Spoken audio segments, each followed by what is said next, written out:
Hello, and welcome to Buffy and the Art of Story Season 5. If you love Buffy the Vampire Slayer and you love creating stories or just taking them apart to see how they work, you are at the right podcast. Today I'll be talking about Season 5, Episode 17, Forever, where Angel returns for Joyce's funeral and Dawn tries to resurrect her mother. Along with the breakdown of the episode, I'll talk about why Forever feels like a one-off episode the first time through, yet moves the season arc in so many ways. Real, genuine conflict between Tara and Willow that's subtle, but comes out of their values. And genuine conflict between Buffy and Dawn, and Buffy and herself, that arises from Buffy's deep-seated fears and difficulty being vulnerable. Finally, how to handle a thematic antagonist like grief by having other characters stand in for that antagonist. I am Lisa M. Lilly, mystery and thriller author, story expert, and founder of writingasasecondcareer.com. There will be no spoilers today except at the end to talk about lots of foreshadowing, but I'll give you plenty of warning. Okay, let's dive into the Hellmouth. Forever aired the first time on April 17, 2001,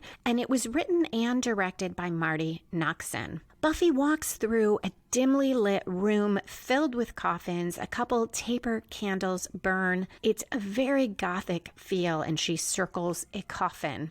This is the opening conflict, there to draw the viewer or reader into the story, and sometimes it relates directly to the main plot, and sometimes it doesn't. Here it does, and it's a bit of a misdirect because while this feels like a classic Buffy opening, as she opens the lid of the coffin, rather than revealing a vampire, the overhead light snaps on. Buffy's in a funeral home, and Giles, Dawn, and the funeral director join her.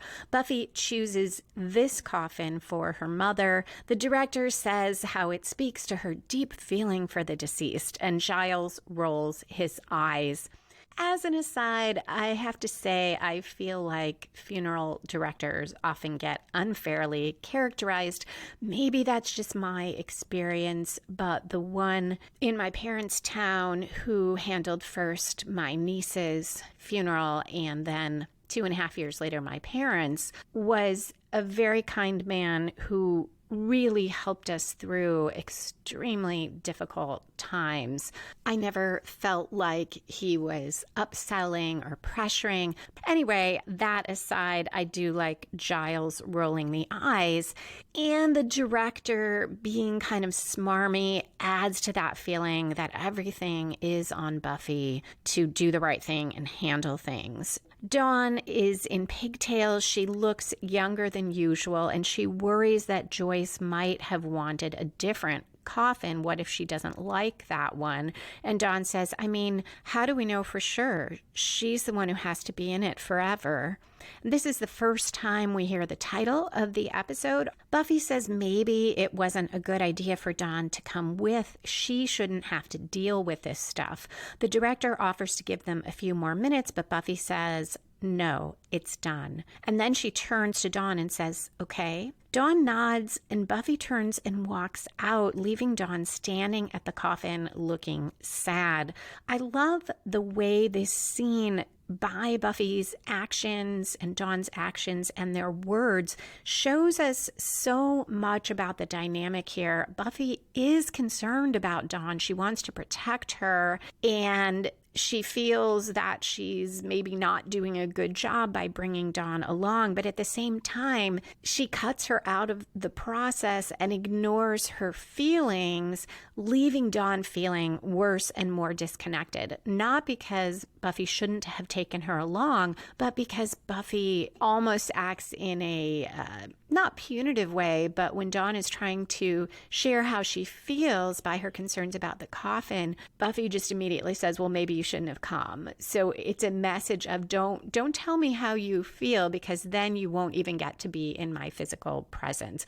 I don't think that's Buffy's intent, but she is not in touch with how Dawn is feeling, which sets up the rest of the episode so well. At 2 minutes 9 seconds in, we go to credits and we return. Buffy and Giles are at one end of the long dining room table and Dawn sits at the other. Buffy's friends are there too. They talk about the color of the flowers. Buffy struggles over how to word the announcements because Joyce did not want a lunch after the burial and she didn't want to wake. And Buffy goes on, she said that potlucks are depressing enough as it is. Dawn is surprised and asks when her mother said that. Buffy tells her she and Joyce had a talk before the operation about what she wanted. And this shows us how much Buffy has been shouldering, even if we didn't see any previous episodes. And Dawn says she never said anything to me. Xander tells her, I'm sure she just didn't want to upset you, Dawnster. Buffy tells Dawn she should eat something, and Dawn responds, why should I? You're not. And this scene goes to the commentary by Joss Whedon in The Body, where he said, in his experience, grief tends to pull people apart, unlike what you often see in many stories about people coming together and having these great revelations. And this also, I did feel very close with some members of my family while dealing with my parents' deaths and my niece's death. But there was a certain amount of sadness in not understanding why other people didn't react the same way, or in feeling simply like I wasn't myself and that I didn't know how to act or what to do. The phone rings. Giles answers because Buffy says she only wants to talk if it's her dad, but it's not him. And she tells the others he hasn't called. The number he left in Spain is no good, and she's left messages everywhere. Buffy tries again to word the announcement, huffs in frustration, and drops her head to her hand, overwhelmed. At 5 minutes 21 seconds, Dawn asks what they'll do after the funeral. Just come back to the house? Buffy's not sure, and as she continues with other arrangements, Dawn asks Willow, can she go home with Willow after? And Buffy says she guesses it's okay. I see this as the story spark or inciting incident, that event which should come at least by 10% through your story that gets the main plot rolling. And here, Dawn's request to go home with Willow and Tara leads to her learning about resurrection spells.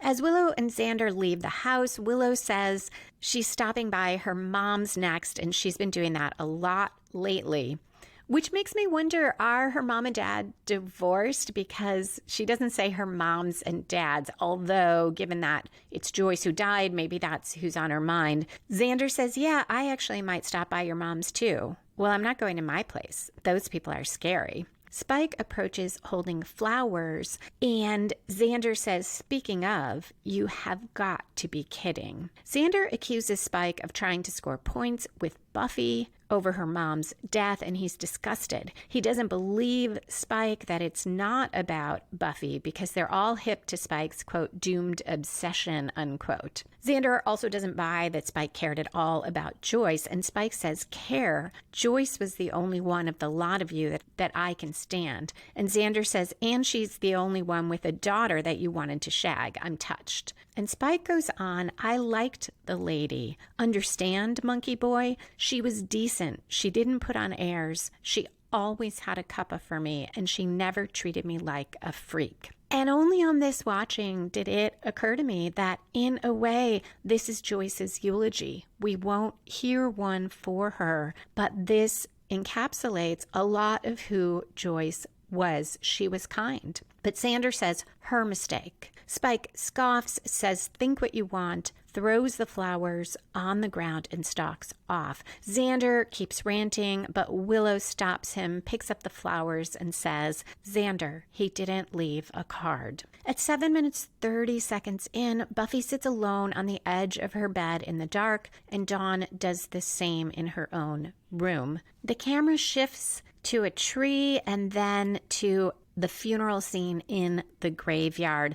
Buffy and Dawn stand together on the edge of the open grave. Off screen, a deep voice intones about Almighty God committing Joyce to the ground, ashes to ashes, dust to dust, which seems fitting for this series as Buffy holds Dawn. Generic funeral phrasing continues, but it does sound calming as the friends hug one another. Buffy stands at the edge of the grave as everyone leaves. Tara tells her she and Willow are taking Dawn. Does Buffy want to come with? They will wait, but Buffy says she's fine. The camera zooms in slowly for a close-up on Buffy's face as the sky darkens behind her. We cut to her feet and lower legs. We see the freshly dug dirt for the grave. Someone approaches. We're still in that same angle, so we see only black shoes and pants from about the knees down, but we hear Angel's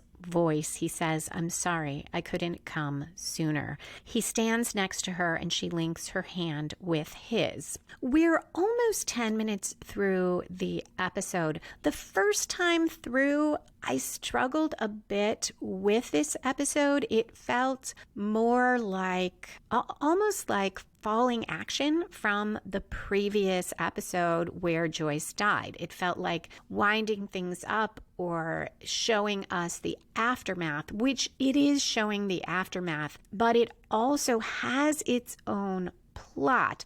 That plot, though, is mixed with so many things, as I'll talk about in foreshadowing, that move the season arc, that it feels a little bit like one of those episodes that's just there to connect two parts of the series. And I guess in a way it is, and it shows the challenge of that shift to a largely long form storytelling that watching the first time through in real time, I didn't exactly recognize was happening. At 9 minutes 57 seconds in, Dawn lies on a sleeping bag. Willow and Tara sit on either side of her, trying to comfort her.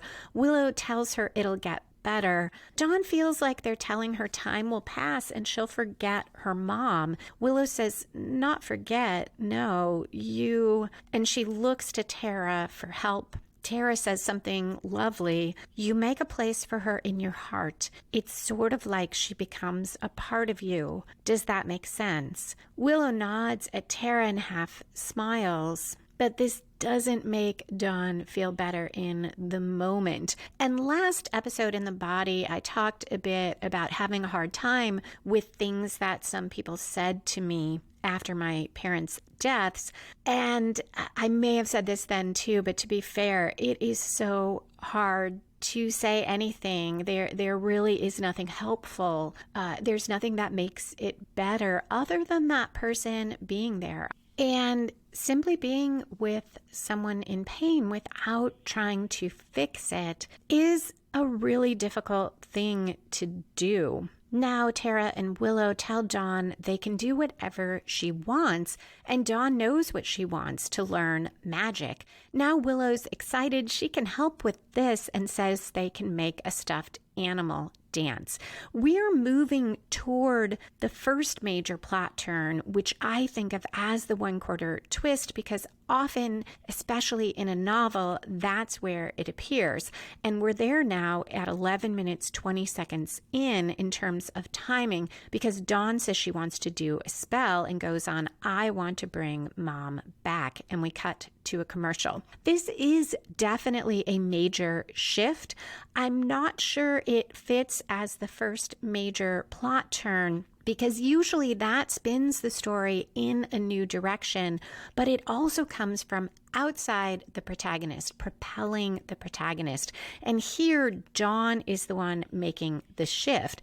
I think there is a turn that comes from outside Dawn later, but this major shift shows how key it is to have a big turn around 25% through, It also raises another question, which is who is the protagonist in this episode? And that's a bit of what was hard for me in Forever the first time or first couple times I watched it, is that isn't obvious.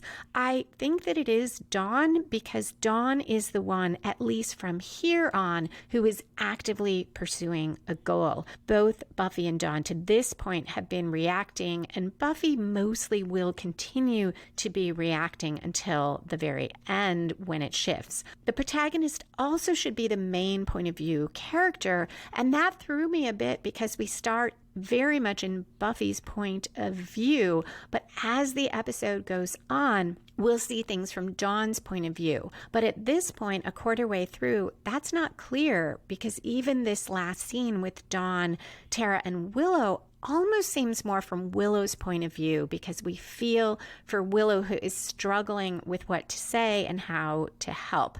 Finally, the protagonist should have the most at stake, and that's challenging here too, because both Buffy and Dawn have so much at stake emotionally. However, Dawn is the one who will risk her life later on, and who seems to feel, in this episode at least, the most alone and at sea, though we'll find out Buffy is as well. So that's a little bit of the issue with the episode, perhaps not feeling as powerful the first time through, and looking at it apart from the season 5 arc, it's not terribly clear who the protagonist is, or in fact what the story is. After the commercial break, Anya and Xander finish making love and both comment on how intense it was.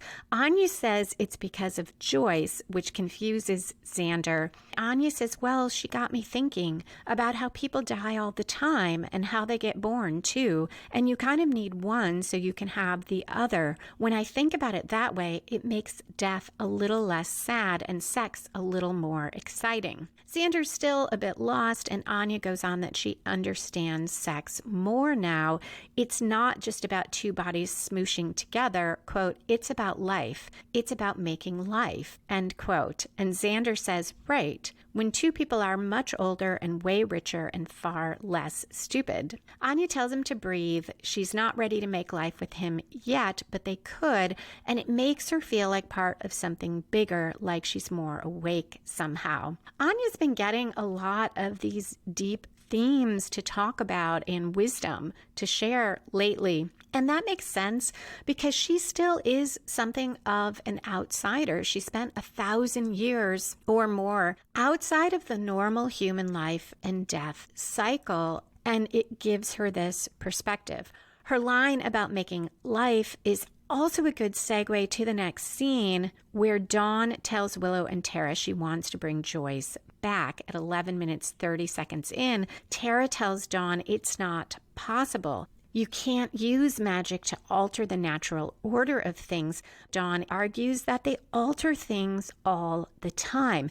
Tara responds that you don't mess with life and death. Willow then says she's not sure it's possible. She's seen things on resurrection spells in books, but she guesses the spells backfire. This is great foreshadowing for later in the episode, when Willow will point Dawn toward a book that talks about resurrection, and also that the spell Dawn does at the end, that there are real concerns about it going wrong. This scene also creates a subtle conflict between Tara and Willow. It is a minor conflict for now, but it shows a values difference, which is the strongest kind of character conflict to have, because our values drive so much of what we do and who we are, and that is not easy to resolve. Willow focuses throughout on it could be a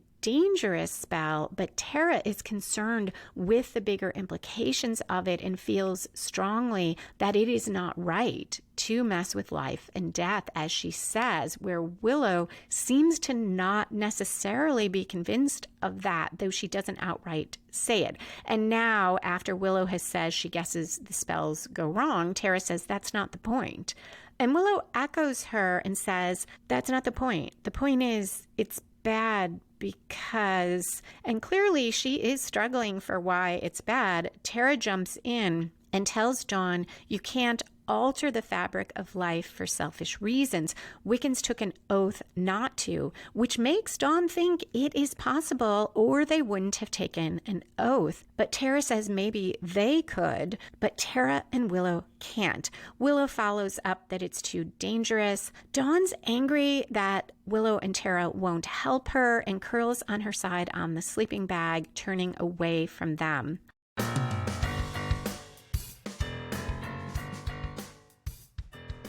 There is so much character growth in Forever that it seemed appropriate to have the book Creating Compelling Characters from the Inside Out sponsor this episode. No matter what type of fiction you write, what draws readers in is the characters. If your reader doesn't care about your characters, the most gripping plot won't be gripping. But diagrams and checklists can only take you so far. It helps to know your characters and love them or love to hate them the same way you do with real people and yourself, which means learning about your characters from the inside. Creating compelling characters helps you explore your characters so that you can understand their hopes, fears, and motivations, learn what values drive them to do what they do, and create living, breathing characters, not cardboard cutouts. Creating Compelling Characters from the Inside Out is available in a workbook edition and in multiple ebook formats. It includes questions and prompts to help you and draws on specific examples from popular books and classics, including Gone Girl, The Dead Zone, which is my favorite Stephen King novel, and Pride and Prejudice.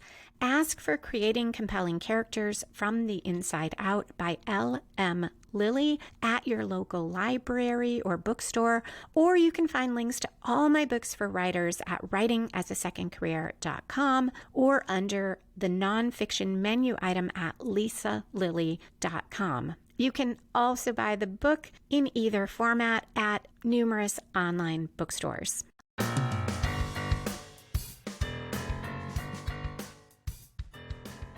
I see that comment about the oath as that major plot turn that comes outside of Dawn. It comes from Tara, who inadvertently reveals that there probably is a way to bring someone back, because Dawn is right.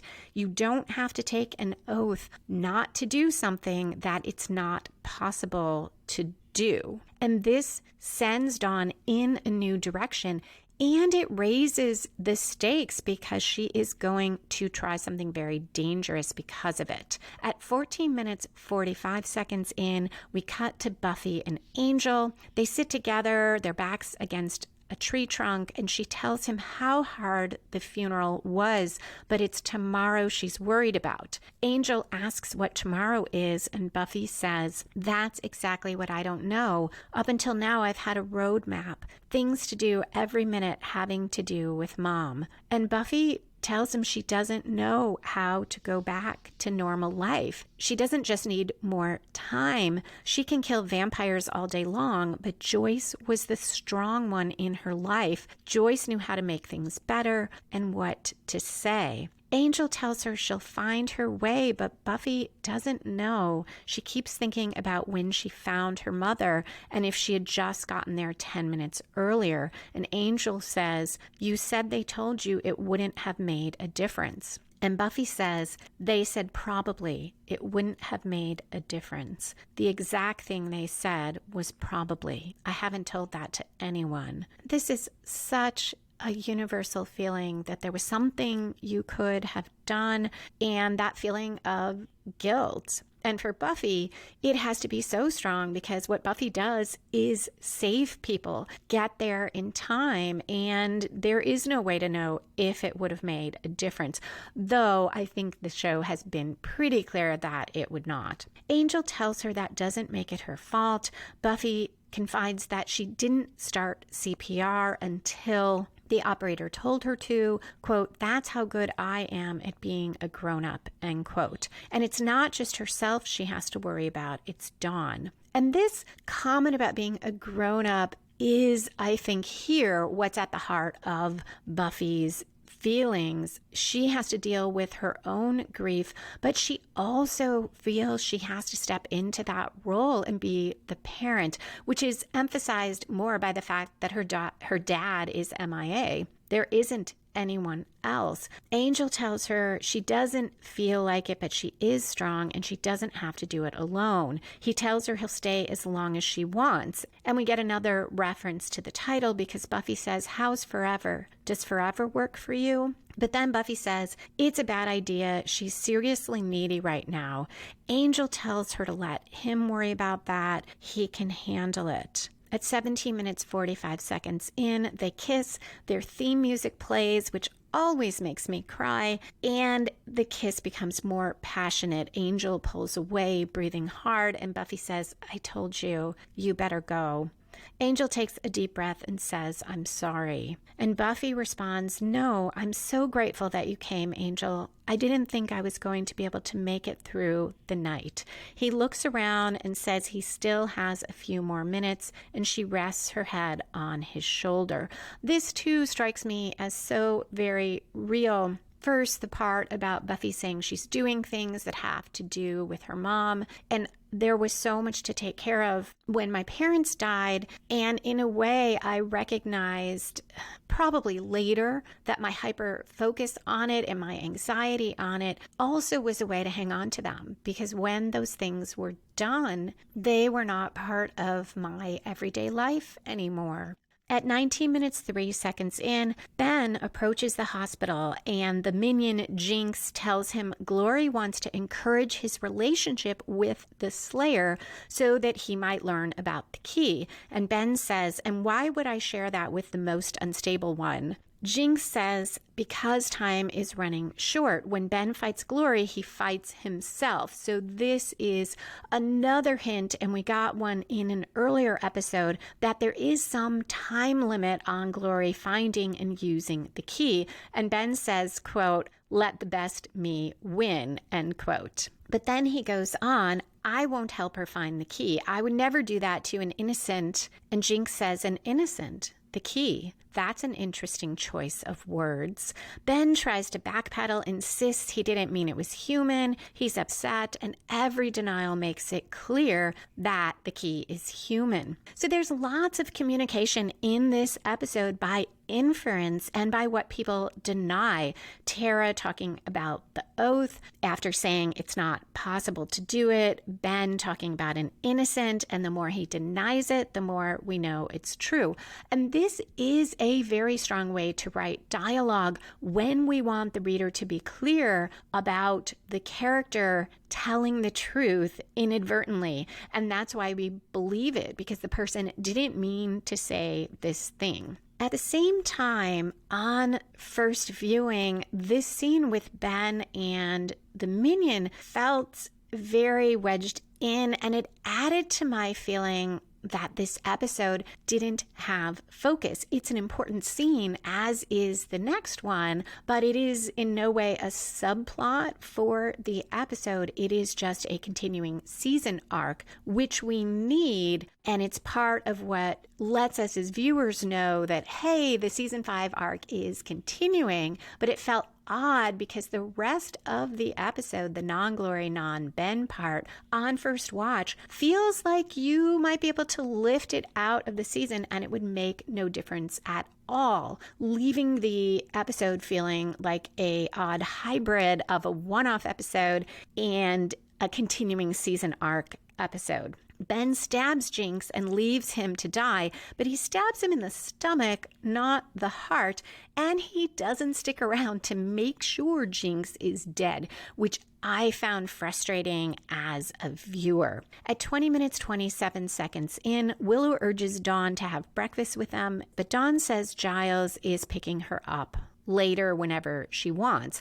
This is the middle of the episode, and usually here we see the protagonist make a major commitment, throw caution to the wind, or suffer a major reversal, or both. I don't know that we have either here. At 21 minutes, 19 seconds in, on her way out the door, Willow tells Dawn she can hang out in the room as long as she wants.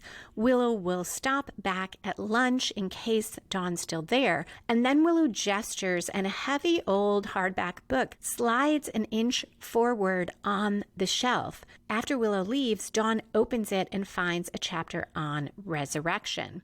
This seems in character for Willow. Remember, at the hospital, Willow gave Dawn a book on the history of witchcraft, and Buffy worried about it, but Willow assured her there were no spells. So she seems to be doing the same thing here, but Dawn finds that section on resurrection. I don't see that as a commitment by Dawn. It's more of a reaction. You could see it as a major reversal for her because this will set her on a dangerous path. But it doesn't feel as strong as most midpoints do. And it lacks a bit of power because that book was on the shelf, and Dawn, left alone, might very well have rifled through the bookshelves looking for something just like this. At 22 minutes, 10 seconds in, Dawn is hanging out at the magic box for the day. Anya is not thrilled when Dawn wants to help out. She suggests Dawn play with some very amusing chicken feet instead, and also points out that Dawn is unpaid child labor. Giles reminds her that they need to help Dawn and suggests she show Dawn the cash register. Anya gathers herself and says, "But of course it's wonderful that you find doing my job distracting. I am unthreatened. Proceed." And I love the way Anya tells the truth and processes aloud and gets to the point where she at least is able to say she feels unthreatened. Dawn now asks Giles if there's anything she should stay away from that's dangerous, and he tells her all that stuff is in the loft. Very helpful of him. At about 24 minutes in, the first chance she gets, Dawn climbs into the loft and goes through the books. She takes a couple old volumes and hides them in her backpack, then scurries down the ladder again and goes back to helping out. And I like Dawn when she's capable and focused, even if what she's doing is a bad idea. At 25 minutes, 7 seconds in, we get that major commitment from Dawn. She kneels at the grave at night and pours a mix of ingredients from a jar onto the dirt, then starts the spell. This is definitely throwing caution to the wind. This is part of what convinces me this is Dawn's story, or that her story is the main plot, but it's also what makes the episode feel a little uneven because this is coming late in the episode for that major commitment. Spike joins Dawn at the edge of the grave, a mirror of Angel joining Buffy. And Spike says, "I hope it's just dirt you're after. Spell calls for anything more than that. You're in zombie territory." He continues that the book is infamous. Dawn begs him not to tell Buffy. She just wants her mom back. And he says, "I'm not going to tell, little bit. I'm going to help." At 26 minutes, 5 seconds in, Giles sits alone, drinks whiskey, and listens to the song that he and Joyce listened to in Band Candy, Tales of Brave Ulysses by Cream. This is such a subtle moment. I have talked to other huge Buffy fans who never noticed that it was the same song, and it too makes me cry because you can see Giles' grief in just this short moment. We cut back to Spike and Dawn. They walk in the rain, and he tells her the bloke they're going to see knows all about resurrection spells. Dawn tells him he doesn't need to be nice to her. She's not stupid. She knows he's doing it only because he's so into Buffy. But Spike gets angry and tells her never tell Buffy. Buffy would drive a redwood through his heart if she knew. And Dawn asks then why help. And Spike responds, "I just don't like to see Summer's women take it so hard on the chin is all." And he threatens her, very serious, if she tells Buffy. This goes back to my conversation with one of the patrons, Steve, about Spike, because in some ways we're told by the show that Spike is only acting to win points with Buffy, and therefore he hasn't truly changed. Yet this episode to me shows that he is changing. There really is no other reason to do this. This will not win points with Buffy. At 27 minutes, 20 seconds in, Glory in her palatial home is stressing over the fact that Jinx has not returned, but he stumbles in all bloody and almost dead. Glory's so distraught Ben did this that she starts pulling out her own hair, though she does first tell Jinx to mind the rug and not bleed on it. She calms down when Jinx tells her Ben spoke of the key and that Jinx believes it's human, and he calls her various names throughout, including your new and improvedness. Glory hugs him ecstatic and then says, I'm even going to let you slide on the lame toadying on account of your dying and stuff. She says this narrows the search and tells the others to get Jinx fixed. She wants to hear the whole story again without all the annoying moaning. At 28 minutes 50 seconds in, Dawn and Spike enter a dim apartment. There's a cat running across a table that is full of old books. The furniture, likewise, is antique or very old, and Dawn says it smells like Grandpa. An old man in a flannel bathrobe emerges from a back room. He thinks he knows Spike. He's that guy at the corner mart, and he marvels when Spike says no, because Spike looks just like the guy, except his hair is a different color and, quote, you're a vampire, but other than that, end quote. Spike tells him Dawn lost her mom. They came to see what could be done about it.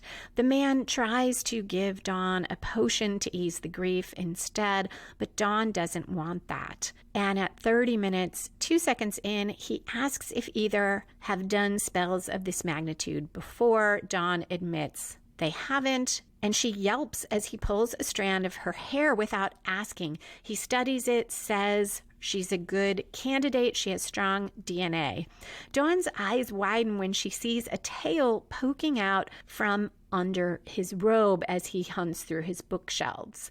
We are now approaching the 3/4 turn, the last major plot turn, and here it is right about 3/4 through forever. It grows from the midpoint, as it should, because Dawn now gets what she set out to get, a resurrection spell that actually will work. And this takes the story in yet another new direction. At 31 minutes, 27 seconds in, the man finds the spell and tells her she also needs an egg from a Gora demon. They're local. They like to stick close to the Hellmouth. This is a nice explanation for why one part of this is so easy. Otherwise, it would feel like too much of a coincidence that the very demon that she needs just happens to be in Sunnydale. So if you have something where there is an element of a quest that feels like it's going to seem like coincidence or too easy, it's good to throw in a very short explanation that fits your story of why that is. And here it's the Hellmouth, which is the handy answer for so many things in Buffy, but that's why it was such a great premise to situate the whole town on a Hellmouth. And the next part isn't easy because he tells her you can't buy a Gora egg, you have to steal it. She'll also need a photo of her mother, and she's to put it in the center of a sacred circle and say the incantation 3 times. He tells her it'll take a while for her mom to come to her, a nice way to give her and Buffy some time to interact later. And if anything goes wrong, Dawn should tear up the photo to reverse the spell. And he continues, it's a tricky spell, girl. I can't say for sure your mother will come back exactly like she was. Sometimes these things get a little off.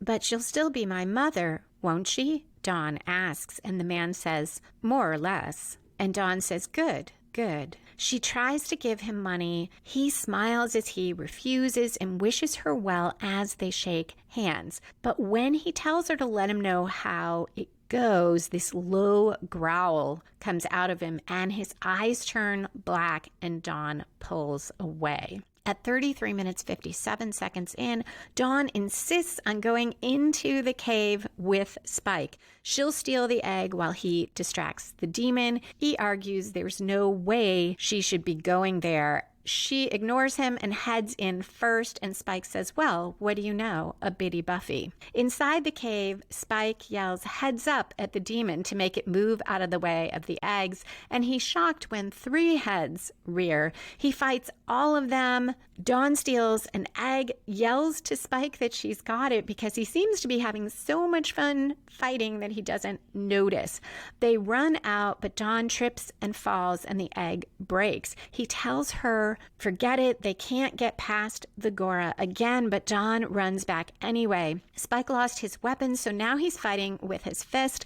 The demon grabs him with his tail and almost kills him, but Dawn gets another egg. On the way out, she apologizes, and Spike says, did you get it? Don't be sorry then. And this is nice because Spike, so reckless himself, doesn't get angry at someone else who is also reckless, and it shows how much he cares about Dawn. This scene, though, is another reason the episode forever feels a bit off to me, because the scene feels like a climax. The big fight, Dawn gets the egg. Of course, with the setup, it can't be the climax because we need to know if she gets Joyce back, but it is that big action scene that, at least in earlier seasons of Buffy, often was what happened at the climax. At 36 minutes 27 seconds in, Dawn does a spell to Osiris. She has candles lit, there's a circle of blood, and a close-up on the photo of Joyce leaning against an urn.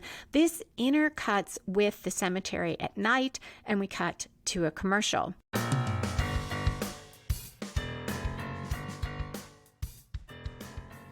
If you are enjoying the way I look at story and want to apply this story structure to your own fiction, you can find a link to get free story structure worksheets at writingasasecondcareer.com/worksheets.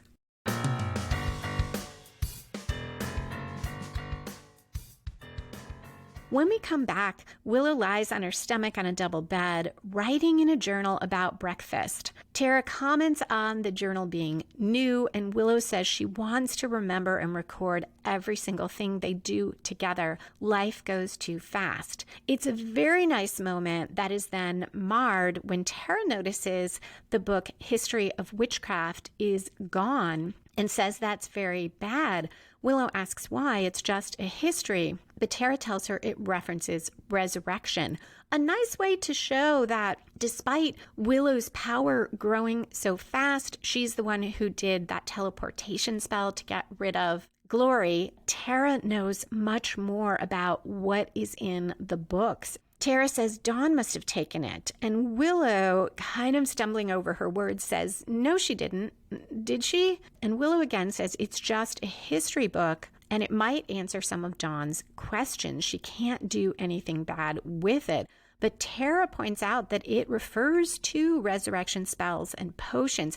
And now Willow inadvertently reveals that she had a role in this, though Tara doesn't pick up on it because she's so worried about Dawn. Willow says, but I didn't, hey, how'd she know that? So more examples of signaling something you don't want to share, but that is so strong in your heart and mind that you can't help yourself. Tara worries about what else Dawn took, and Willow awkwardly says nothing. She thinks nothing. Tara says they can't waste time, and they both agree they have to call Buffy now. At 38 minutes 58 seconds in, the phone rings as Buffy enters the darkened house. She answers, and we cut to upstairs where Dawn is finishing the spell. Outside, there's thunder and lightning. Buffy joins Dawn and says, Dawn, what have you done? What have you done? Dawn responds, she's coming home. So now we are at the climax where the opposing forces have their final clash and resolve the conflict. If Dawn is our protagonist, is Buffy the antagonist? And at first, when doing my outline for today's podcast, I was thinking yes, because the antagonist has one job, to push against the protagonist. And Buffy does push against Dawn in Forever, sometimes by not doing anything when Dawn needs her. She pushes Dawn through the rituals of death. She ignores Dawn's feelings. She's literally not there after the funeral. All of this is another very strong type of conflict. It arises, like the values conflict, out of character. Buffy is not trying to be mean to Dawn. She's not trying to be insensitive. And she's also not unaware of how hard this is for Dawn. She wants to shield her and protect her, but she's lost in her own grief. And that desire to protect Dawn also triggers all these fears about her own inadequacy that get in the way of her being there for Dawn. Dawn can't see any of this. She just knows she's alone and her big sister is not there for her, and we'll find out, worse than that, she thinks Buffy doesn't want her around. And the Whedonverse is so good at this type of conflict. You rarely see characters just being nasty to each other solely to be nasty. They act out of their own goals, their own aims, their own fears, and I enjoy that so much more than when you read a book or watch a movie and there's characters who are just abrasive to be abrasive. But while Buffy pushes against Dawn, on thinking about it more, I see grief as the antagonist here. This is a figurative or thematic type of villain, and that is very tricky to do well. If you are going to do that, you need characters to stand in for and act for that type of villain. So here, grief takes the form of Buffy, all the ways she's not there for Dawn, all the things she says that further upset Dawn. Then there is Tara and Willow, and they together stand between Dawn, as she sees it, and what she wants. She wants to bring her mother back. They are telling her all the reasons why she can't. Tara more so than Willow, but Willow also, they're trying to comfort her, and in that sense are pushing against her. And then there is the old man, who, while he helps, Dawn puts barriers in her way. The Gora demon is another force between Dawn and what she wants.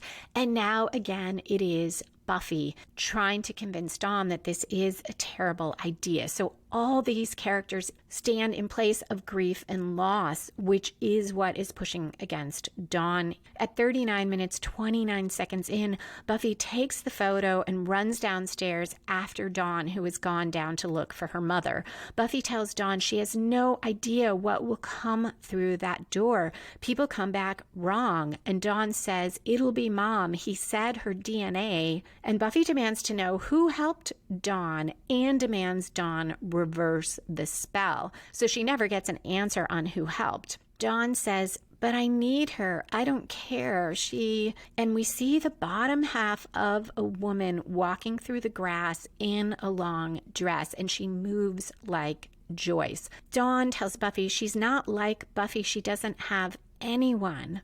Buffy says, what is she talking about? She's there for Dawn, but Dawn protests that Buffy doesn't even look at her. It's so obvious she doesn't want Dawn around. And then she accuses Buffy of not caring about Joyce dying. So this is that grief tearing people apart because people grieve differently. Buffy can't believe Dawn thinks that, but Dawn says that Buffy didn't cry. And she says, "You've just been running around like it's some big chore or something, cleaning up after Mom's mess." Buffy slaps Dawn, not with Slayer strength, but it is still a horrible thing to do. Buffy covers her mouth and starts crying and says, "Dawn, I've been working. I've been busy because I have to." And Dawn says, "No, you've been avoiding me." And Buffy says, "I'm not. I have to do these things because when I stop, then she's really gone. Buffy goes on that she's trying to take care of things, but she doesn't even know what she's doing, and Mom always knew. Dawn tells her no one's asking her to be Mom, but Buffy, both tearful and angry, says, well, who will do it if she doesn't? Who will make things better? And goes on, who's going to take care of us? And it's easy to forget that Buffy is very young too. She's only, I think, 20 at this point. Maybe she turned 21. I don't remember, but that is so young to need to take care of everything, to have a younger sibling to take care of when you are dealing with your own loss and feeling that you need to care for your sister and also protect the entire world, especially when Buffy is essentially without another parent. Her dad is not there at all. He's not helping. He didn't even call. And even if Buffy were older, it is still that feeling of loss of parents for most people. When they are both gone, no matter what age you are, you do feel like an orphan. Buffy tells Dawn she didn't mean to push her away. She couldn't let Dawn see her. She doesn't finish all her thoughts, but finally says she doesn't know what to do. She's scared. Dawn cries too as a shadow of Joyce passes the windows. Dawn says, Buffy. But then there's a knock on the door at 42 minutes, 25 seconds in, and Buffy is the one who is so affected by it. She has now confessed her fear, how much she needs her mom, and she's the one who says, Mommy, and runs for the door. And Dawn, watching, tears up the photograph just an instant before Buffy opens the door, and there is only wind outside. This is a fantastic climax. It's all emotional. If grief is the antagonist, in a way, Dawn wins. She doesn't stop grieving. She doesn't stop feeling the loss, but she overcomes the grief that drove her to risk bringing back a terrible version of Joyce, perhaps torturing Joyce by doing it. And Dawn finally connects with Buffy, and now Dawn can recognize that the answer is not to bring back this version of Joyce. At 42 minutes, 45 seconds in, Buffy and Dawn look at each other, and Buffy says, Dawn. Dawn runs to her. They hug. They sink to the floor together, crying and comforting each other. So that was the falling action, that very short moment after Buffy opens the door. Buffy had a tremendous amount of growth here, in some ways more than Dawn. Dawn did go on a journey of dealing with her grief, but Buffy has struggled so much through this season to show her emotions. Part of the issue with Riley was that Buffy cried alone. She could not share that vulnerability with Riley. And here she shows not just her grief, but her fears about being inadequate and about not being able to handle things without her mom. And first, she shares them with Angel. And in a lot of ways, that is the safest person to share with. He loves her and he's going away. He is not staying. It is safer to share that with him.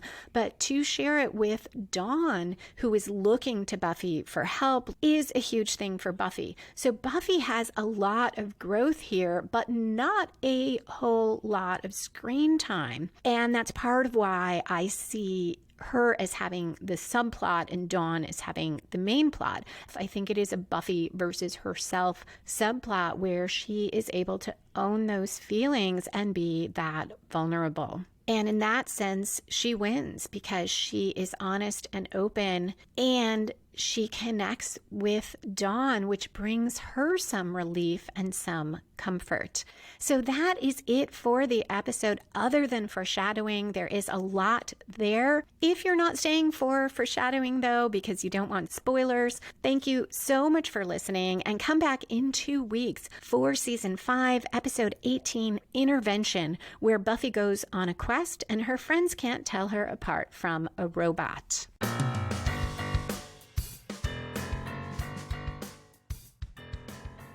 And we are back for foreshadowing, which includes spoilers. So part of the challenge with this episode, as I noted, is it feels like a one-off in terms of the main plot. When you finish watching Forever, you could easily think, okay, Dawn and Buffy reconnected, and now we're going back to the season 5 plot. But in fact, this is so pivotal for so much of the rest of the season.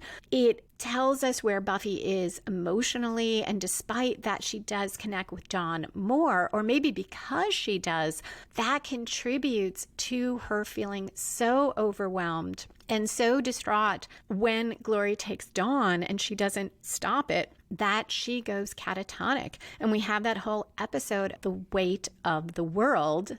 But even before that is the next episode where Buffy goes on that quest. The spirit of the first Slayer tells her that death is her gift, and Buffy is so puzzled by that. It adds to her feelings that all she is as the Slayer is a killer of demons perhaps, but a killer, someone who has to be strong and invulnerable and handle everything.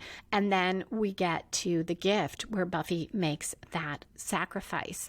So this episode, which felt so much to me on first watching, like wrapping up the grief from Joyce's death, is actually moving this season arc. And without it, I don't think those later episodes would work or would have the resonance that they do. The refrain that Joyce could come back as a zombie or come back wrong foreshadows season 6, where Buffy struggles so much when she's brought back. She is not herself. She's not wrong in the way they're talking about in this episode, but it is extremely difficult for her. And then even in season 7, there are more repercussions where we find out bringing Buffy back through the entire balance of good and evil off and allows the first evil to become active and try to take over. Also, this foreshadows when Spike tells Xander at the beginning of season 6 that Buffy could have come back wrong and Willow knew it.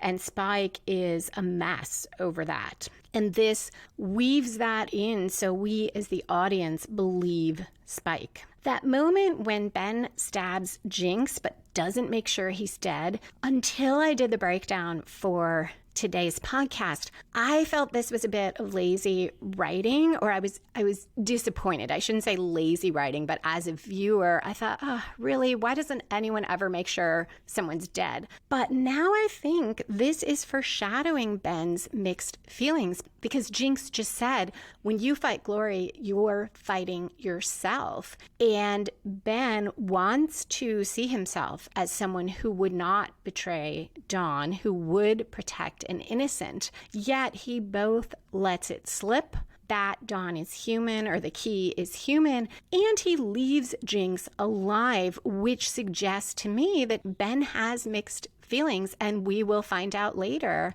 that, yeah, he does. He wants to survive, which is understandable and very human, but he is willing to do it even if it means Dawn dies and the entire world that he's lived in to this point is thrown into chaos. So this very nicely sets that up. Lots of Xander season 6 foreshadowing when he says, I might stop by your mom's too, to Willow, that he's not going to his place because those people are scary. And in Hell's Bells, the wedding episode, we'll see his family and how scary they are to Xander. His fears about marriage and family and children are foreshadowed by that, and by his comment to Anya about, when two people are much older and richer and less stupid. And she understands he's not ready to do these things yet, but nonetheless, he's going to propose at the end of this season and then spend so much of season 6 not letting her tell anyone and then leave her at the altar. And all of that is foreshadowed here.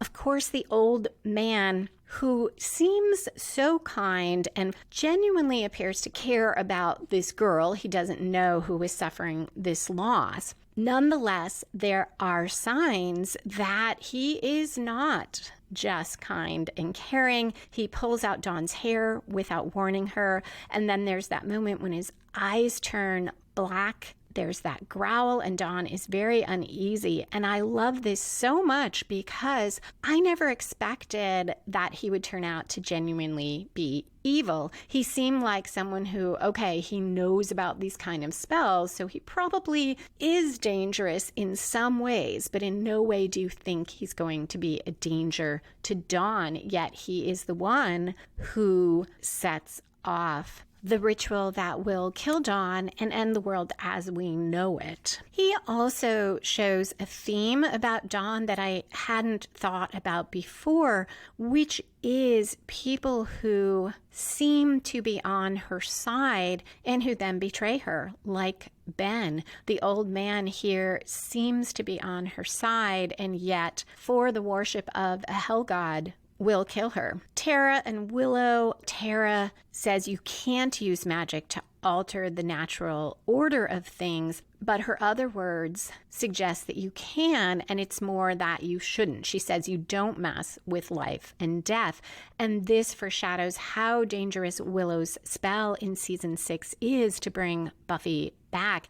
And note that Dawn's spell is to Osiris, and that is who Willow calls on to bring back Buffy, and later she calls on Osiris to try to bring back Tara, but is denied. When Willow tries to comfort Dawn and is saying, no, you don't forget your mom, and then she's got nothing else, and she looks to Tara for help. This foreshadows that fight that Tara and Willow will have right before Glory attacks Tara, which is partly over, as I mentioned last time. Willow feeling like Tara is the expert, and here too she is looking to Tara for help on what to say. Also, there is plenty of foreshadowing here showing Willow not getting what Tara is saying about why you don't alter the fabric of life, and foreshadows